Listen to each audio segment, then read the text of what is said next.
everyone, welcome to Topic of the Day. In this edition, we will discuss the Pradhan Mantri Fasal Bima Yojana. This was recently in news as Maharashtra may opt out of the Pradhan Mantri Fasal Bima Yojana. There are some farmer groups in Maharashtra that have flagged irregularities in this scheme and demanded a new state-level program. Let us talk about the Pradhan Mantri Fasal Bima Yojana. It was launched back in 2016 and it is a centrally sponsored scheme administered by the Ministry of Agriculture and Farmers Welfare. It replaced the modified National Agriculture Insurance Scheme. It aims to insure farmers against all the non-preventable natural risk, like from pre-sowing to the post-harvest season, thus ensuring credit flow in the agriculture sector. Let's discuss some of the major provisions. First, the farmers have to pay a maximum of 2% of their total premium of the insured amount for kharif crops, 1.5% for rabi food crops and oilseeds, as well as 5% for commercial or horticultural crops. The balance premium is shared by union and state governments on a 50-50 basis, and in case of northeastern states, it is shared on a 90-10 ratio. Let us talk about the Pradhan Mantri Fasal Bima Yojana 2.0, which is a revamped version of the original Pradhan Mantri Fasal Bima Yojana. Now, this scheme is made voluntary for all the farmers. Earlier, it was compulsory for a loanee farmer availing crop loan. The states have also been provided flexibility to rationalize the sum insured so that adequate benefits can be availed by the farmers. If we talk about some of the major issues, firstly, there is delay of claims and huge subsidy burden on the state governments. Some states also have their own insurance scheme like Andhra Pradesh, Jharkhand, Telangana. So these states have opted out from this scheme. Then there is dissatisfaction among the farmers in the level of compensation.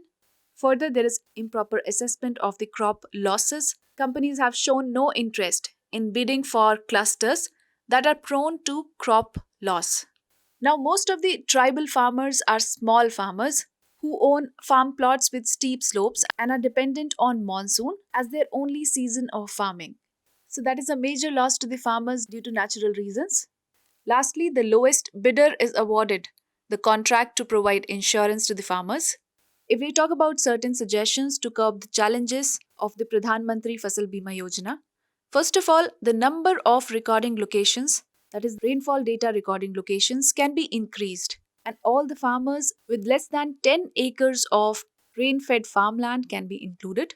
Secondly, the process of farmers having to apply on an individual basis should be dropped and some arrangements should be made by the government in this regard. Further, in Maharashtra, there is a model named as Bima Model. Now, in this model, there is a cap on the profit of the insurance companies. If the claims exceed the insurance cover, the state government pays the bridge amount. So this type of model can be utilized as an example. Now let us take up a practice question on this topic. With reference to the revamped Pradhan Mantri Fasal Bima Yojana, consider the following statements.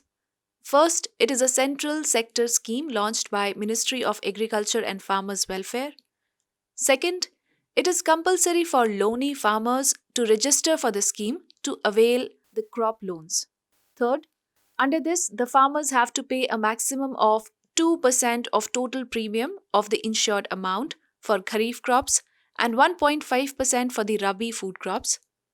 Fourth one, agriculture is subject to the concurrent list under the 7th schedule of the Indian Constitution. Now, which of the given above statements are not correct? You can write your answers in the comment section below.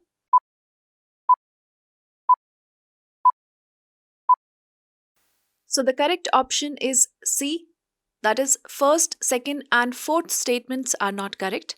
The first statement states that it is a central sector scheme, but Pradhan Mantri Fasal Bima Yojana is a central sponsored scheme and not a central sector scheme.